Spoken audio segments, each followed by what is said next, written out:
Let's bring in Aaron David Miller. He is an American Middle East analyst, author, and former negotiator, as well as a senior fellow at the Carnegie Endowment for International Peace, focusing on U.S. foreign policy. Aaron, thank you very much for being with us here today. We'll get right to it. Let me throw my glasses on here first. To the day, I believe it's been a year and a half now. October 7th of 2023, since Hamas invaded Israel, launching the horrific war there. Simple question. Are you surprised it's gone on this long? Do you see it ending anytime soon, sir? Number one, no, I'm not surprised. You have two parties who are locked, frankly, in what I would argue would be a existential conflict.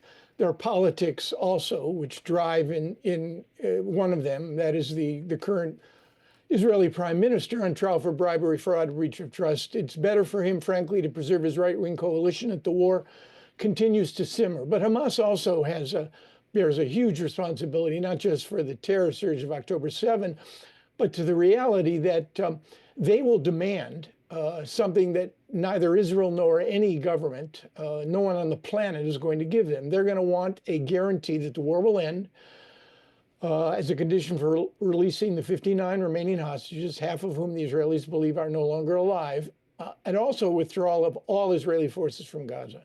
And this brings us, I think, to the stark reality that the requirements of each side with respect to the end game are simply not there. Right now, as I understand, it's being reported that Israel is in control of about 50% of Gaza, 50% of Gaza. What impact does that have on things going forward? I think, they don't want to reoccupy Gaza, although there are elements of the Israeli right wing who want not just to occupy it, they want to return the 8,000 or more Israeli settlers that the late Prime Minister Sharon withdrew, including Israeli forces from Gaza in 2005. The occupation of that territory is designed to create more pressure on Hamas, to demonstrate the possibility that the Israelis will maintain overall security responsibility. Talking tariffs, Trump imposed a 17% tariff on Israel recently.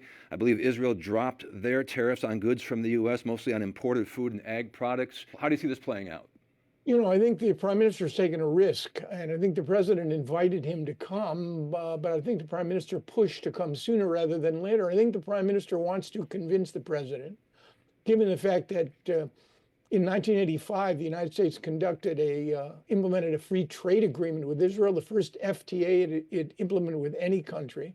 I think he wants to get those tariffs down, not to zero, that would be great, but I think he wants to get them down to at least 10%. The U.S. attacks on the Houthis, do you believe that's working?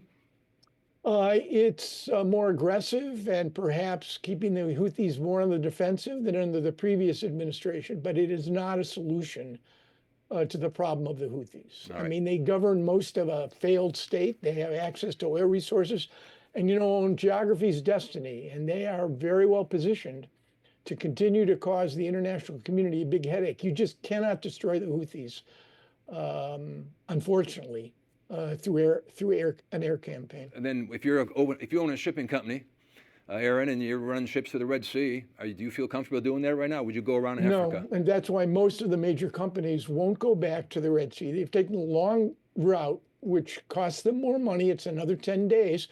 But I think that shipping rates have also built that in now.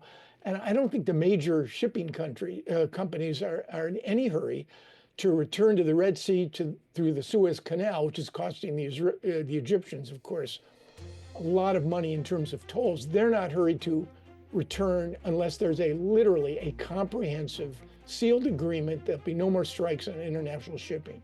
And that no one can guarantee. All right, Aaron David Miller, we'll have to leave it right there. We're out of time. Thank you very much for joining us today, sir. Oh, and thanks. It was a pleasure.